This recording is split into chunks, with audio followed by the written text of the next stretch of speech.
Bonjour à tous, Nikon Z6 III, enfin. Alors, est-ce que ça valait le coup d'attendre autant? Parce que franchement, l'attente a été très longue. Moi, le premier, hein, ça fait plusieurs vidéos que je conclus, on va dire, en disant que j'espère que les sorties prochaines, voilà, ça va être ci, ça va être ça. Et sur les dernières, j'ai quand même mis le doigt sur l'absence de ce Z6 III qui commençait à être vraiment trop pénalisante pour, je pense, les Nikonistes, en tout cas ceux qui aiment la moyenne gamme et pas le haut de gamme, hein, des Z8, Z9. Voilà. Alors, du coup, reprenons, est-ce que finalement c'était justifié d'autant attendre? Bah, finalement, quand on voit ce qu'emporte ce Z6 III, je vais corriger un peu quand même ce que j'ai pu dire, parce que oui, ça se justifiait peut-être un peu plus là d'attendre, parce que voilà, ce qui s'est passé, c'est qu'en fait le ZF est sorti maintenant il y a plus d'un an, et donc comme le ZF, on va dire intérieurement, hein, finalement il amenait tout ce qu'il fallait de nouveau dans le milieu de gamme chez Nikon, et tout le monde attendait qu'il le sorte dans un Z6 III, j'allais dire dans les semaines qui suivaient, bien entendu. C'est pas du tout ce qui s'est passé. Et là, on s'est dit, mais pourquoi donc? Parce qu'évidemment, tout le monde ne voulait pas d'un ZF, hein, même si c'est un très joli boîtier, voilà, il n'est pas pratique à utiliser dans beaucoup d'usages, on va dire. Bien. Alors, ben, en fait, le parti pris de Nikon, ça a été d'attendre davantage pour peaufiner, sans doute, hein, une technologie nouvelle, hein, notamment sur le capteur. Donc, on va en parler tout de suite. Donc, ce Z6 III, il embarque un capteur semi-empilé. Ça veut dire quoi, semi-empilé? Alors, c'est certainement un peu marketing, hein, on ne sait pas trop, puisque Nikon, d'ailleurs, ne communique pas vraiment, visiblement, hein, dessus, à part qu'ils disent que ça augmente évidemment la vitesse de lecture, hein, du capteur. Ils ne disent pas comment ils y arrivent physiquement, hein, parce qu'un capteur empilé, on sait comment c'est fait, un capteur non empilé, on sait comment c'est fait, un obturateur global comme le Sony A9 III, on sait comment c'est fait, mais un capteur semi-empilé, c'est nouveau, ça vient de sortir. Alors, ben, on va peut-être commencer par le boîtier lui-même, finalement. Parce que, bon, qu'est-ce qu'il apporte de plus qu'un Z6 II? Alors, vraiment, sur la forme du boîtier, hein, extérieurement, pas énormément de choses. Il a un petit peu évolué quand même, il a un petit peu grossi, il a pris du poids, hein, puisque 750 grammes quand même avec carte et batterie, on commence à être à la limite, hein, on va dire. Donc pour rappel, le Canon R6 II qui me filme, c'est 600 grammes de moins, hein, quand même, c'est 650 grammes avec carte et batterie. Voilà. Le boîtier en lui-même, après, sur tout ce qui est boutons personnalisables, etc., je ne sais pas exactement. C'est quand même un peu comme Canon. Ce n'est pas les champions, hein, Canon et Nikon, c'est les fabricants historiques, et donc ils sont restés un peu sur la ligne de leur réflexe argentique puis numérique, c'est-à-dire que c'est pas un Sony, hein, ou un Panasonic par exemple, ou même un Fuji où on peut tout personnaliser, tous les boutons, toutes les molettes, voilà. Bon, certainement qu'il y a des petites restrictions, je pense, comme il y a chez Canon. Ce que je ne sais pas, par contre, s'il y en a qui le savent, je serais heureux de l'apprendre, c'est si les boutons sont programmables différemment en photo et en vidéo, ce qui serait de bon augure, parce qu'il a un switch photo-vidéo, le Nikon Z6, depuis le premier Z6. Hein.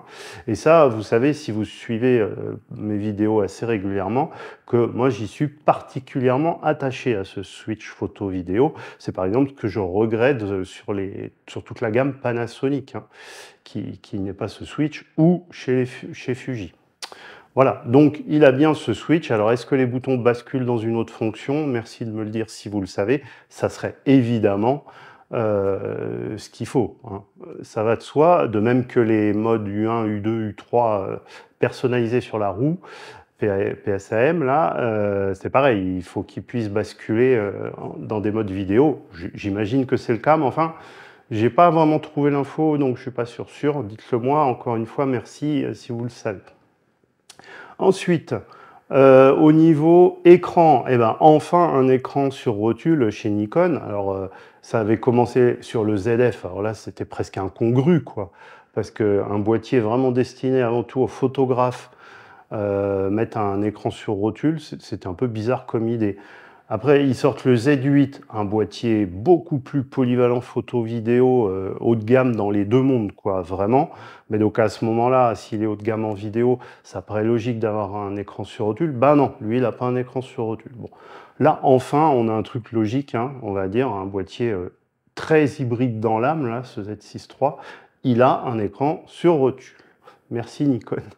Bien. Alors oui, je sais, il reste pas dans l'axe optique, etc. On va pas refaire le débat là-dessus. Moi, je pense que où il faut vraiment un écran comme sur chez Sony, hein, sur l'A7R5 et sur le A9 III, et là on n'en parle plus, ça contente tout le monde évidemment. Et s'il faut choisir, moi je choisis l'écran sur rotule. Alors ensuite, le boîtier en lui-même, eh ben, il progresse surtout au niveau du viseur.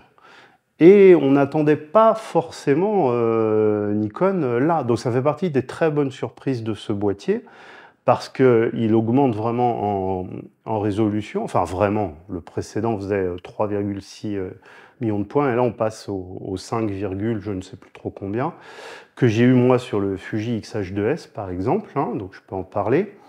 Bah, c'est quand même super, hein.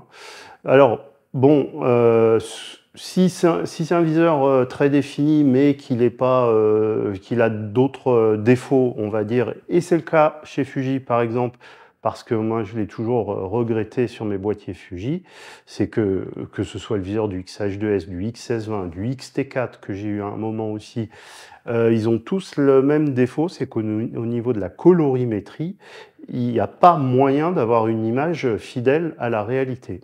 Mais vraiment pas moyen, alors qu'on peut peaufiner hein, les réglages dedans, bien sûr. Mais on ne peut pas. J'ai vu sur plusieurs forums d'utilisateurs Fuji que ce n'était pas une vue de l'esprit de ma part, hein.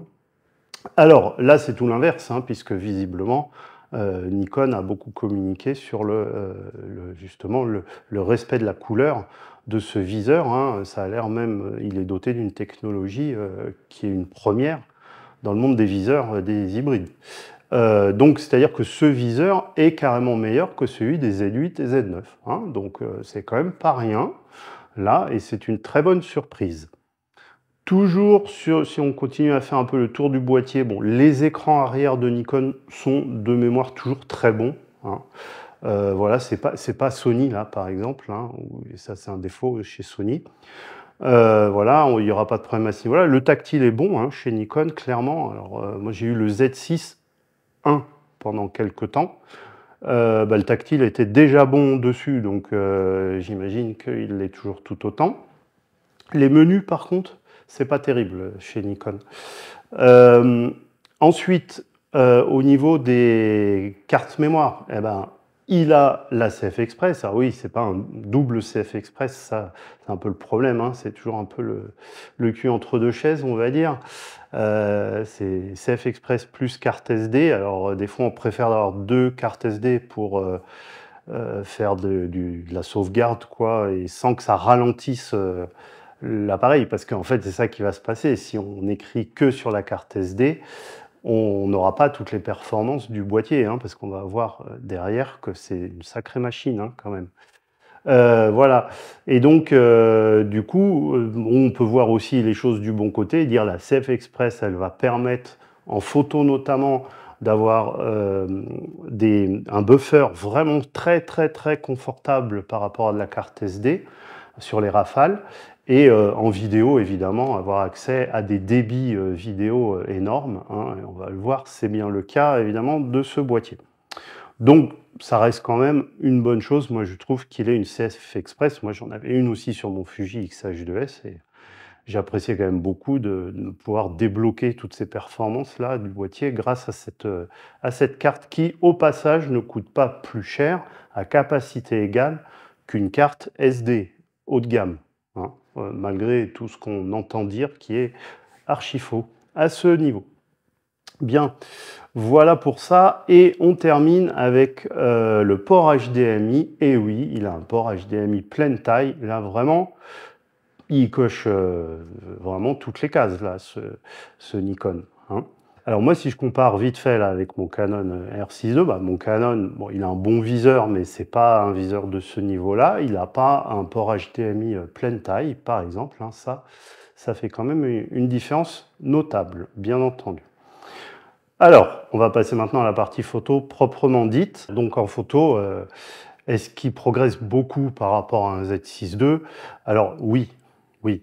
Sauf sur un point, et c'est peut-être celui-ci où, pour certains, ça peut être un peu discutable, hein, c'est qu'il reste à 24 mégapixels.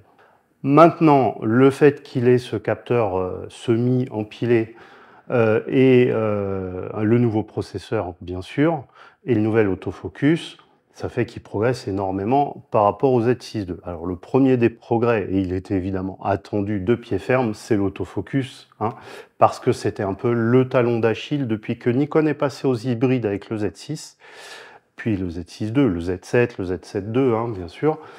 C'était quand même un peu le talon d'Achille de ces boîtiers, hein. Alors, c'était pas au point de Panasonic avant qu'ils mettent de la détection de phase, quand même, n'exagérons pas, mais enfin, on était quand même loin des boîtiers Canon à partir du moment où Canon a sorti le R6 et le R5, hein, bien sûr, et loin aussi des boîtiers Sony sur l'autofocus dès que ça allait vite. Alors, personnellement, je peux en témoigner parce que j'ai eu donc un Z6 premier du nom, que j'ai pas gardé très longtemps, justement à cause de l'autofocus, parce que c'était un autofocus qui permettait pas de faire de la photo d'action, clairement, hein. Là, on peut pas le dire autrement, ou d'oiseaux, ou tout ce que vous voulez, quoi. Et ensuite, j'ai basculé, comme beaucoup de gens, je pense, hein, sur le Sony A7 III, et l'autofocus, ça avait mais rien à voir, hein. Voilà, on va le dire comme ça. Oui, le A7 III, hein, il est encore, l'autofocus du A7 III est là, à l'heure où on se parle, bien meilleur que celui d'un Z6 II, par exemple, hein. Voilà, c'est dit. Alors, du coup, maintenant, on en est où avec cet autofocus? Eh bien, c'est un autofocus qui est bon, hein, celui du Z8, Z9 donc, sauf que dans le Z8, Z9, il bénéficie du capteur empilé qui lui permet d'avoir encore plus de vitesse de rafraîchissement, hein, donc c'est ce qu'on lui demande à l'autofocus sur des sujets qui vont vite. Donc il ne va pas être tout à fait quand même du niveau d'un Z8, Z9. Ça se voit sur tous les premiers tests qui sont sortis, hein, notamment celui de l'excellent Damien Bernal. C'est très bon, mais c'est pas tout à fait du niveau d'un Z8, Z9. Et il y a une grosse différence visiblement entre la détection des humains, puis le suivi, hein, donc des humains, et celui des animaux qui a l'air beaucoup plus chaotique, hein. Et là, par exemple, un Canon ou un Sony vont être bien meilleurs. Donc, à voir selon les usages, bien sûr, puis selon les futures mises à jour aussi de Nikon. Maintenant, son capteur semi-empilé doit lui apporter forcément un peu plus de vitesse qu'un Nikon ZF. Je ne sais pas si ça se mesure bien, parce que sur le Nikon ZF, il était déjà bien satisfaisant, hein, l'autofocus. Alors, du coup, ça c'est pour l'autofocus. Maintenant, on va parler un peu de tout ce qui est rafale, bien sûr. Puisque Nikon communique quand même beaucoup sur le fait que c'est un boîtier maintenant qui est beaucoup plus capable en photo, notamment d'action et photo animalière. Alors, je suis le premier à être conscient que pour certaines photos animalières, notamment, hein, des petits oiseaux, le fait d'avoir une rafale très rapide, contrairement à ce que certains pensent, c'est très utile, et c'est surtout très utile si c'est obligatoirement couplé avec le prédéclenchement. Donc moi, les données sur mon R6 II sont les suivantes. C'est 40 images par seconde et prédéclenchement, donc voilà. Et sur le R7 que je possède aussi, c'est 30 images par seconde au maximum et prédéclenchement. Là, on en est où avec ce Nikon? On monte. Alors, je ne parle pas trop de la rafale mécanique parce qu'elle est très bonne par contre, 14 images par seconde en plein format. Je crois que c'est la meilleure du marché, hein, tout simplement. Mais aujourd'hui, on s'en sert beaucoup moins, hein, de cette rafale mécanique, je veux dire, à moins de ne pas vouloir de rolling shutter du tout. Mais justement, on va le voir comme, l'intérêt de ce capteur, c'est qu'il fait pas trop de rolling shutter en obturation électronique. Voilà, il vaut mieux privilégier la rafale en électronique. Alors là, on monte à 20 photos par seconde. Alors, bon, bah là, on peut voir le verre à moitié plein ou à moitié vide. C'est sûr que si on regarde par rapport à il y a 2-3 ans en arrière, c'est 20 images par seconde, c'est génial. Seulement aujourd'hui, c'est carrément le minimum syndical, hein. Par exemple, un Panasonic S5 II, il monte à 30 photos par seconde. Un Canon R6 II, je répète, monte à 40 photos par seconde, c'est-à-dire le double. Et un Sony, évidemment, là, les Sony sont à la ramasse totale dans ce domaine-là, donc il n'a pas de mal à battre un Sony, évidemment, qui plafonne à 10 images par seconde avec un rolling shutter monumental. Donc là, on ne parle pas de la même chose, hein, très clairement. Est-ce que c'est suffisant ou pas? C'est à chacun de le dire. Moi, personnellement, je répète, dans mon cas, quand je fais de la photo de petits oiseaux, hein, justement, qui décollent d'une branche, par exemple, où ça fait des superbes photos, avec le prédéclenchement notamment, et ben c'est sûr que même à 40 photos par seconde, des fois, quand j'en regarde 2 successives dans ma rafale, je me dis « Ah, il me manque presque celle entre les deux, quoi. » Vous voyez? Et c'est presque des fois pas assez rapide, en réalité.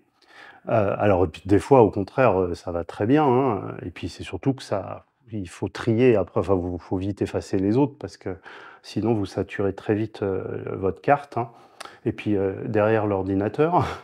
Mais voilà, il faut pas croire que c'est inutile. Et moi, des fois, j'aimerais bien avoir un petit peu plus en réalité. Et donc là, vous allez me dire, mais ce Nikon, il vous donne la solution, puisque vous pouvez monter. Tant que vous restez à 24 mégapixels, vous pouvez monter à 60 images par seconde. Génial! Ah oui, mais c'est en JPEG. Ah, d'accord. Bah non. Donc, pour moi, c'est un boîtier qui monte en rafale à 20 images par seconde. C'est tout. Pour des photos exceptionnelles, on va dire, vraiment exceptionnelles, où de toute façon, c'est la photo, tant pis si elle est bruitée, tant pis si l'exposition n'est pas super, tant pis, c'est la photo ultime. Et ben alors, autant prendre le mode, puisqu'il a encore un mode au-dessus, 120 images par seconde, en recadrage APS-C, c'est-à-dire que là, on n'a plus que 10 mégapixels, mais enfin 10 mégapixels, ça va quand même, hein. Par contre, on est recadré, bon, ouais, c'est-à-dire qu'on a un zoom, quoi. C'est comme si on était en APS-C finalement. Donc ça, en général, c'est pas gênant, justement, quand on fait ce genre de photos, au contraire même. Mais voilà, c'est qu'en JPEG. Alors, bon, je vous dis encore, sur une photo ou deux exceptionnelle, avec le mode 120 images par seconde, hein, je crois que c'est la première fois qu'on a vu, c'était pendant des Jeux Olympiques, bah, quand le Z9 est sorti, en fait, hein, puisqu'il a ce mode aussi, 120 images par seconde. On a vu, c'était dans une épreuve du biathlon, on a vu la balle sortir de la carabine du biathlonien. Voilà, donc c'était magnifique comme photo, et puis du jamais vu, hein. Mais voilà, c'était une photo JPEG à 11 mégapixels, mais au moins elle avait le mérite d'être absolument exceptionnelle, hein. Voilà. Alors maintenant, quand vous faites les photos, par exemple, je vous disais, des petits oiseaux là, qui s'envolent et tout, c'est super sympa à voir, ça fait des belles photos et tout. Maintenant, c'est pas exceptionnel, hein, puisque maintenant, justement, c'est assez facile de faire ces photos-là, à condition d'avoir les oiseaux sous la main, évidemment. Mais voilà, donc du coup, en JPEG, enfin, je vais enfoncer les portes ouvertes, mais vous n'avez aucune latitude quasiment de retouche, vous ne pouvez pas faire fonctionner les algorithmes qui suppriment vraiment le bruit comme vous le faites en RAW. Et puis alors maintenant, ça, c'est un argument, vraiment, hein. C'est-à-dire que moi, je le vois par exemple avec mon 100-400, quand je le mets sur mon R7, là, ça fait un équivalent 640. En plus, on a 32 mégapixels sur le R7, donc il y a encore un pouvoir de crop derrière qui fait que ça fait une vraie très longue focale, hein, on va dire. Mais bon, il est à f8 déjà en bout de focale, donc, et puis il faut se mettre à des vitesses très élevées, hein, quand on fait des photos de petits oiseaux comme ça ou de d'action très rapide, et donc inévitablement vous avez des photos assez bruitées, mais quand vous avez derrière des algorithmes comme DxO Pure Raw 4, vous avez l'impression de l'avoir pris à 400 ISO, la photo, au lieu de 6400 ou 12800, quoi. Donc, bah oui, mais il faut être en RAW. Évidemment, qu'en JPEG, ça marche pas, hein. De même, évidemment, pour rattraper une exposition un peu loupée, ce qui arrive assez vite quand vous prenez ces photos-là, parce que vous n'avez pas le temps de tout adapter, hein, c'est pas une photo de paysage, quoi. Donc, qu'on soit limité au JPEG à partir de 20, enfin au-delà de 20 photos par seconde, pour moi, ça compte, ça sert pas à grand-chose, voilà, honnêtement, hein. Alors peut-être qu'il y en a qui verront les choses autrement, pas de souci. Voilà. Donc du coup, ben, en rafale, pour faire certaines photos complètement exceptionnelles, oui, mais surtout avec le 120 images par seconde. Pour faire de la rafale un tout petit peu plus classique, bah, c'est la limite de ce qu'on fait aujourd'hui, vraiment en 2024. La concurrence globalement fait mieux, on va dire. Voilà, en tout cas, pour la rafale. Ça méritait quand même qu'on s'y intéresse un petit moment parce que, justement, il apporte quand même des modes rafale, hein, voilà. Alors, on va terminer ce chapitre avec le pré-déclenchement. Parce que oui, il a le pré-déclenchement, j'allais dire maintenant, hein, sur Paris, il n'y a plus que Sony qui n'a plus le pré-déclenchement sur ses boîtiers. Il a le prédéclenchement qui permet justement de faire ces fameuses photos inaccessibles, hein, quand on n'a pas cette fonction. Mais là aussi, le prédéclenchement, et ça, c'est une caractéristique qui partage malheureusement avec le Z8 qui coûte 4600 €, c'est que là aussi, c'est qu'en JPEG. Là, alors vous voyez, ce boîtier, là, je veux dire, en dehors de ça, il a plein de qualités, vraiment, il amène plein de choses nouvelles. Il est assez génial, hein, ce Z6 III. On va voir ensuite en vidéo, hein, notamment. Mais ça, pour moi, c'est des limitations qui font que, pour ma pratique en tout cas, je n'achèterai pas ce boîtier. Ou alors, en complément d'un boîtier qui fait de la vraie rafale et de la pré-rafale en RAW, y compris jusqu'à des cadences très élevées, hein. Voilà. Donc là, par exemple, très clairement, mon Canon R7 me satisfait plus pour ces usages-là que certainement ce Z6 III, à part que le Canon R7 fait évidemment beaucoup plus de rolling shutter. Le rolling shutter, tiens, parlons-en justement en photo, puisque qu'est-ce qu'amène clairement cette technologie de capteur semi-empilé? Eh ben, il apporte de la semi-grande vitesse de lecture du capteur, si on peut dire les choses comme ça. C'est-à-dire que il fait partie des capteurs plein format qui lisent suffisamment vite, on va dire, la lecture de capteur se fait suffisamment vite pour dire que le rolling shutter est quand même bien minimisé, le banding aussi, pas absent quand même, hein, mais bien minimisé. Mais pas autant évidemment qu'un vrai capteur empilé. Et ce qui est un tout petit peu plus gênant, on va dire, c'est que ça le met juste, en tout cas en photo, hein, c'est ce que montre le test de Damien Bernal, hein, qui mesure vraiment les temps de lecture de capteur, puis il fait un classement, hein, tout simplement. Ça le met justement au même niveau qu'un Canon R6 II ou même un Canon R8, qui coûte 1800 €, hein. Donc, et qui n'ont pas de capteur semi-empilé, hein, pour le coup, ni empilé. Voilà, donc c'est un petit peu l'impression que Nikon, n'arrivant pas à arriver à ce niveau assez minime de rolling shutter et de banding avec la technologie non empilée, a été un peu obligé, hein, pour arriver à ce niveau-là, de faire cette technologie semi-empilée qui finalement, on va le voir, hein, parce qu'on va en discuter à la fin de cette vidéo, a évidemment un impact sur le prix. Bien, voilà pour ça.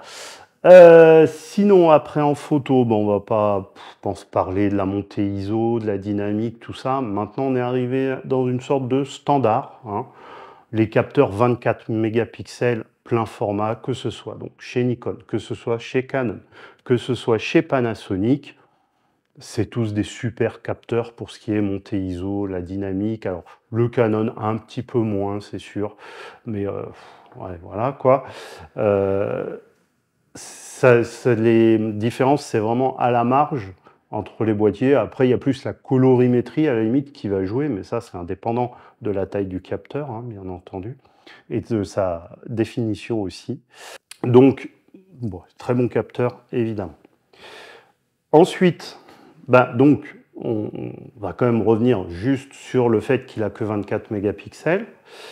Alors, ça dépend à quoi vous destinez ce boîtier, hein.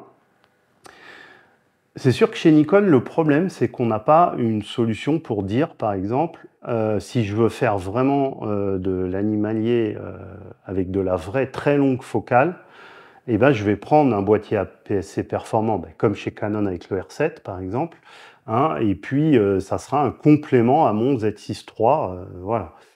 Chez Nikon, vous ne pouvez pas, parce qu'il n'y a aucun boîtier APS-C, en tout cas aujourd'hui, à l'heure où on se parle, on verra bien la suite, mais il n'y a aucun boîtier APS-C qui permet de faire sérieusement, on va dire, hein, de la photo animalière, voilà, chez Nikon en monture Z, quoi. Et oui.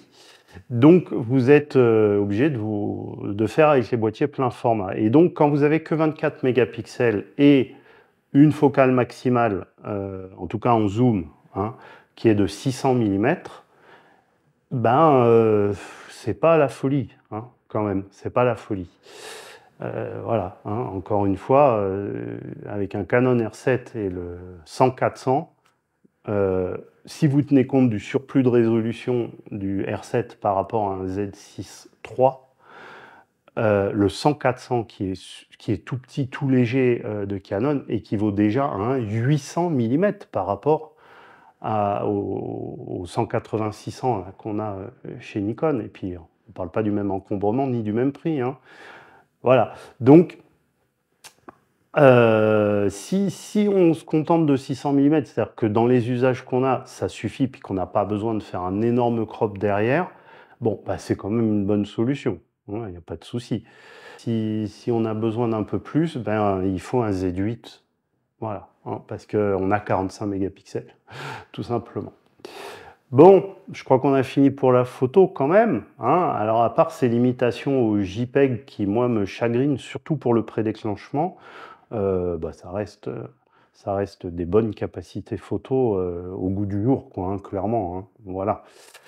Et un autofocus qui, même s'il est peut-être un peu à peaufiner dans certains domaines, est très supérieur à ce qu'il y avait évidemment dans un Z6 II. On n'en attendait pas moins, évidemment. Alors maintenant, on va parler de la vidéo, et là, on va faire assez vite, parce que là, il met tout le monde d'accord, je pense. Là, pour le coup, si vous avez une utilisation un peu plus vidéo d'un boîtier plein format milieu de gamme, je pense que là, il n'y a pas à réfléchir. C'est ce Nikon, évidemment. Aucun manque en vidéo, hein. On l'a dit, il a déjà une prise HDMI pleine taille, et mine de rien, ça compte en vidéo quand vous avez un moniteur externe.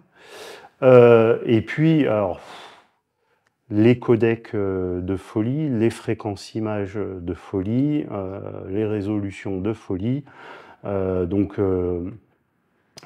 on va aller faire une par une rapidement, hein. En Full HD, il monte à 240 images par seconde. C'est le seul plein format qui monte à cette cadence image en full frame, en full frame, en Full HD, pardon. Faut savoir que, mine de rien, il y a encore beaucoup de tournages qui se font en Full HD, hein. Ça reste quand même une qualité très acceptable, la Full HD, hein, voilà. Et monter à 240 images par seconde, là ça fait du ralenti quelque chose de bien, hein. Le meilleur jusqu'ici, c'était le Canon R6 II qui fait 180 images par seconde en Full HD, mais vous voyez, ce Nikon Z6 III là fait mieux. Et puis en 4K, là, c'est rien de dire qu'il fait mieux. Alors, on a, là, comme un R6 II pour le coup, on a la 4K 25, 30 et 60, surtout, non croppé. Voilà, donc ça le met à égalité avec un R6 II. Par contre, après, lui, il peut faire le Z6 III de la 4K 120, alors croppé APS-C. Donc c'est un compromis, hein. Là, je veux dire, Là, on peut pas voir le verre à moitié plein, à moitié vide. C'est super qu'il y ait ça, quoi, clairement. Hein, parce que si c'est pour avoir la 4K120 encore en plein format, il coûterait plus cher, hein, forcément. Donc, comme on va le voir, il est quand même déjà assez cher. Donc bon, c'est génial qu'il ait ça. Voilà, hein, bon, faut adapter les objectifs, hein, c'est sûr. Mais c'est cool. Et puis, c'est surtout les codecs. Alors là, il enterre un Canon R6 II, ça c'est sûr, qui est très minimaliste au niveau des codecs. Alors, on peut évidemment tourner en log, hein, ça va de soi, mais surtout, on peut tourner en ProRes, on peut tourner en ProRes RAW, on peut tourner en RAW de Nikon, le N-RAW, qui est fait pour DaVinci. Voilà. Alors, par exemple, ma vidéo précédente, c'est la sortie du Panasonic GH7 qui fait du ProRes RAW en interne, ce qui était quasiment une première. Mais c'est du ProRes RAW, donc il ne peut s'ouvrir qu'avec du Apple, quoi. Et donc pas du DaVinci. Et là, Nikon laisse le choix. On a le ProRes RAW et on a le N-RAW qui, lui, est fait pour DaVinci. Donc c'est absolument génial. Encore faut-il se servir du RAW en vidéo, on est d'accord. Mais quand même. Et puis il a aussi le ProRes tout court, qui est un super codec, hein, que j'ai eu dans le Fuji X-H2S. Moi, en vidéo, je ne tournais que en ProRes, clairement, parce que c'est un codec qui donne une souplesse au montage et à l'étalonnage qui est excellente, et la qualité du codec en lui-même, hein, sur la colorimétrie, voilà, c'est génial. Alors, bon, ça prend de la place, hein, par rapport à du 422 10 bits, c'est sûr.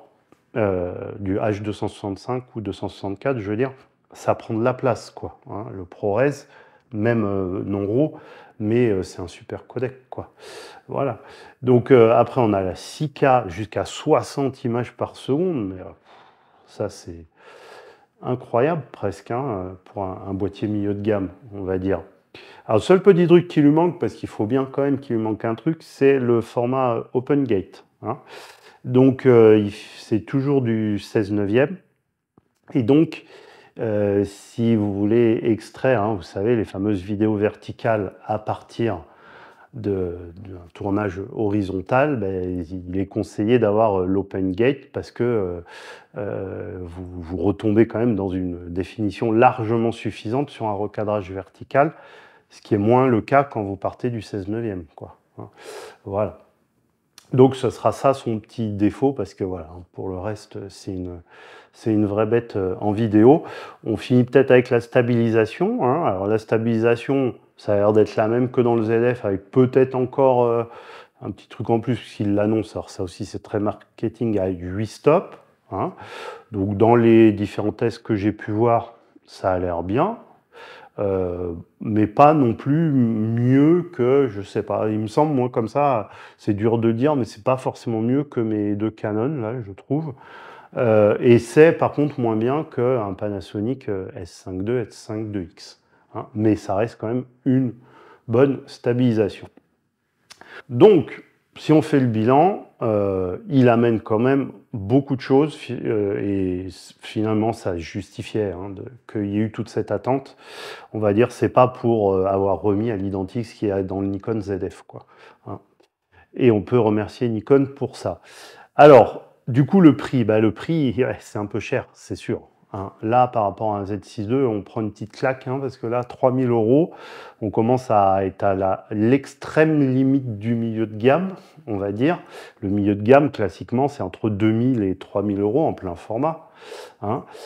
Donc là, on est à la limite. On est plus cher qu'un Canon R6 II, on est plus cher qu'un Sony A7 IV qui, lui, pour le coup, a vraiment des manques par rapport à ce Z6 III, puis il est plus ancien aussi. Mais voilà, hein, ça n'empêche pas qu'il prend 800 € hein, par rapport à un Z6 II à sa sortie.